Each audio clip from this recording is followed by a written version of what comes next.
Oke, halo semua. Terakhir kita membahas tentang array ya. Sekarang kita akan membahas tentang string. Yaitu sebenarnya dia juga array, tapi dia spesial ya. String adalah tipe data yang banyak digunakan ya. Tentu saja banyak digunakan seperti untuk menyimpan alamat, nama orang, dan lain-lain gitu. Nah, ini terdiri dari beberapa tipe data char gitu. String itu sebenarnya array of char gitu ya. Di materi sebelumnya kan kita belajar array itu pakai integer ya. Sekarang kita bisa nih array itu pakai char seperti itu, yaitu namanya string. Nah, untuk mendeclare string, kalian bisa menggunakan seperti ini. Jadi sama ya, char nama variabel, terus kita pakai kotak siku seperti ini, kemudian string literalsnya kalian pakai ini petik 2 ya. Bukan petik satu, kalau petik satu itu char seperti itu. Nah, untuk print kita bisa menggunakan printf, terus format specifiernya %s gitu ya. Nah, untuk mengakses setiap karakter bisa juga pakai ini, 0 ini ya. Jadi array ke 0 dari greetings yaitu adalah H. Gitu. Nanti dia print H di sini.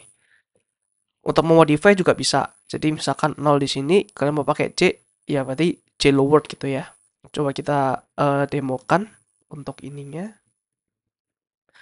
Contoh modify ya. Oke, hello world, greetings 0 sama dengan C.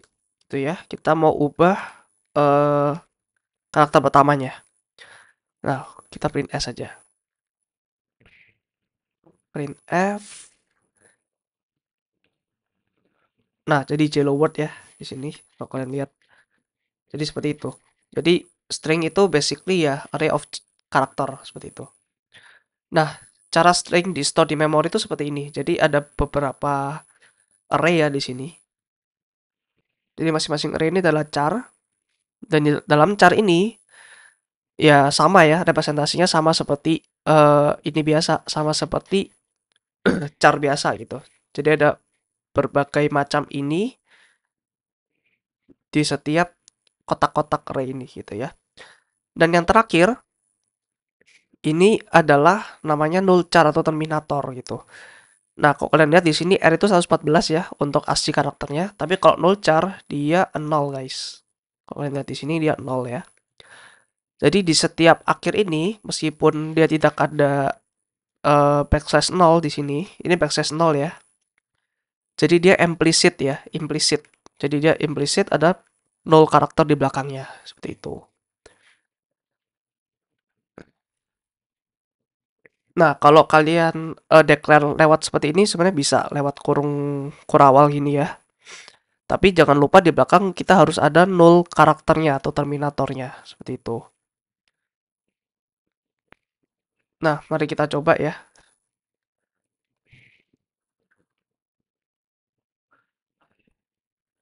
Hello world.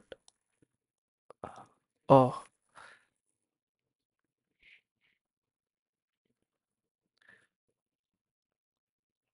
wah nggak mau di generate sama AI-nya.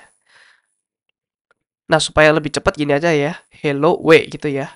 Kalau kita lihat di sini, hello W. Nah, betul ya. Kalau kita hilangkan ini, sebenarnya gue belum pernah coba sih. Tapi coba mari kita hilangkan ya. Sama aja sih. Tapi best practice ya. Eh mungkin sama compilernya udah ditambahin secara otomatis di sini. Tapi untuk supaya kalian tahu, jadi di belakang itu ada null karakter gitu ya. Jadi ketika kita declare sebuah string yang panjangnya sekian, ini berapa? 1, 2, 3, 4, 5, 6, 7, 8, 9, 10, 11. Selalu ada karakter ke-12 dari setiap string itu. Jadi perlu hati-hati ya. Nah, sekarang gini, problemnya kita diberikan sebuah string, kita nggak tahu lengthnya berapa. Nah, kita print length dari string itu berapa gitu. Contohnya misalkan gini, jadi kita print panjang lengthnya ya. Misalkan hello world gini tadi ya. Oke. Nah, kita mau print ada berapa jumlah kata sih di sini gitu. Yang pertama kita kasih resultnya dulu sama dengan 0. Nanti kita looping ya. Jadi for char i sama dengan 0 ya. Jadi sorry ini bukan char i ya. Ini harusnya integer i gitu. Tapi sama aja kan sebenarnya representasi dari char itu adalah integer. Jadi seperti itu ya. Nah, kita sampai kapan? Jadi sampai i ini tidak sama dengan sorry. Sampai ini tidak sama dengan 0 gitu. Jadi kita ngeprint ngelooping ya, ngelooping dari sini sini sini sini. Tapi begitu string ke i ini apa namanya? 0, kita keluar dari for gitu. Karena di belakang ini secara implisit dia 0 ya. Jadi seperti itu. Ini response plus kita print f. Oke. Nah, di sini 12 ya. Mari kita buktikan. Jadi ada 1, 2, 3, 4, 5, 6, 7, 8, 9, 10, 11, 12. Bentar ya, 12. Kalau kita A, 1 aja. 1 gitu ya, benar ya. Misalkan mau 5, 2, 3, 4, 5. Nah, seperti ini. Jadi gunanya backslash 0 ini gunanya untuk ini ya, salah satunya. Untuk mengetahui panjang dari sebuah string. Seperti itu. Kemudian ada format specifier yang lumayan advance. Yang aku bakal kenalin di video kali ini. Yang pertama ada ini ya. Jadi kalau kalian lihat persen %s di sini ya. Persen %s_str. Coba ya.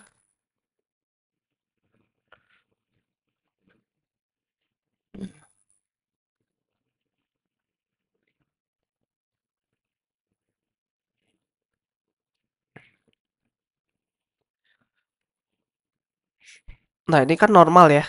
Eh dia ngeprintnya normal. Nah, tapi kita bisa modifikasi nih. Jadi ada angka di depan S ini dan di belakang persen. Jadi di antara persen sama S itu kita bisa taruh angka gitu ya. Jadi angka ini bisa positif, bisa negatif, atau bisa ada titiknya di tengah sini. Maksudnya apa? Maksudnya pertama gini ya. Contoh persen 20S. Jadi dia membooking 20 space di konsol kita. Kemudian kita print string tersebut gitu. Tapi di rata kanan. Seperti itu ya. Kita kasih contoh 20S. Nah, seperti ini ya. Jadi di rata kanan gitu. Nah, kalau ini lebih besar dari 20 gimana? Ya nggak ada efeknya gitu ya. Nah, nggak ada efeknya gitu. Jadi gunanya untuk itu ya, untuk membooking sampai 20 karakter, terus rata kanan gitu. Tapi kalau yang minus 20, dia rata kiri. Minus 20 rata kiri. Nah, kalian nggak lihat ininya ya, kalian nggak bisa melihat perbedaannya apa daripada persen S biasa. Kita bisa lihat ketika kita mau ngeprint lagi, ngeprint something lagi. Nah, makanya kita backslash n-nya dihilangin dulu di awal gitu ya. Misalkan kita tes di sini nih. Oke, kita compile lagi, kita jalankan. Nah, seperti ini ya, tesnya agak menjorok ke kanan tuh. Jadi di sini ada 20 space, kemudian tes gitu. Nah, itu untuk negatif 20. Untuk 20.5, jadi 5 ini digunakan untuk memotong string ya. Jadi kita butuh 5 string aja gitu. Jadi kalau seperti Kicks for Kicks, ini karena gua ngambil snippetnya dari Kicks for Kicks ya, dari website Kicks for Kicks. eh mau 5 aja nih, ya udah Kicksnya aja yang ke print gitu. Contohnya nih ya. Nah, ini karena minus, jadi sama ya di rata kiri. Nah, dia cuma print hello aja, jadi 5 aja gitu. Jadi kalau misalkan 3, di sini dia cuma hell gitu ya. Seperti itu. Sorry, seperti itu. Nah, itu untuk string. Sebenarnya kalian bisa juga untuk melakukan di integer atau float. Banyaknya lebih banyak float sih atau double ya. Contohnya seperti ini. Ini aku coba kopas aja lah ya.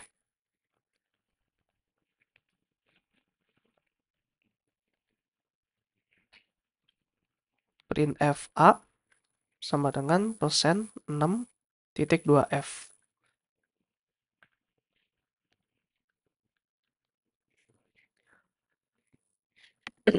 Nah, di sini 6 itu eh, sama ya seperti space tadi.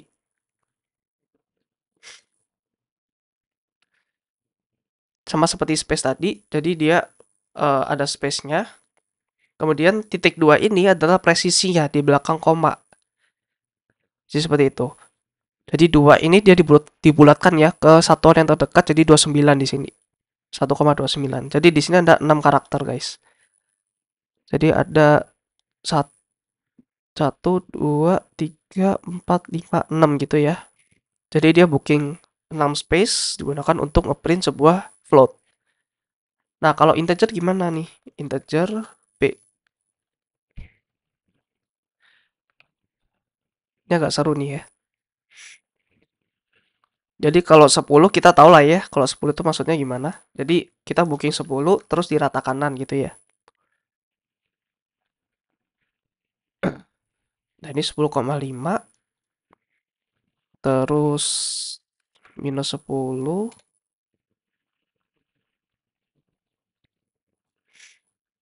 kemudian minus 10,5. Tapi di sini dia ada hello ya. Oke, mari kita coba. Jadi pertama seperti as expected ya, 10 karakter rata kanan. Terus yang berikutnya, ini 10 karakter, tapi dia presisinya 5 nih.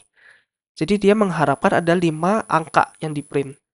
Nah, kenapa? Kenapa kayak gini? Karena kita memaksa angka 1, angka 5 ini dibuat ada 5 digit gitu ya. Jadi dia ada trailing zero-nya di depan.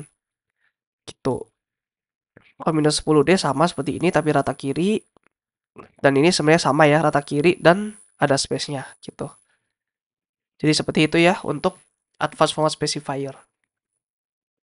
Nah, gunanya apa sih kayak gini nih? Karena untuk beberapa program ya, program yang terutama cuma ada di konsol, bukan program GUI, digunakan untuk ngeprint tabel seperti ini biar bagus. Jadi ininya konsisten ya, panjang ininya konsisten gitu. Jadi kalau kalian lihat di sini, ini ada banyak spasi nih. Jadi dia tahu panjang aslinya berapa, ya udah print S aja gitu. Sama seperti ini ya. Jadi ini masih ada space supaya rapi aja gitu. Nah, itu gunanya untuk format specifier. Nah, yang terakhir beberapa error di C. Nah, ini sebenarnya nggak terkait dengan string ya.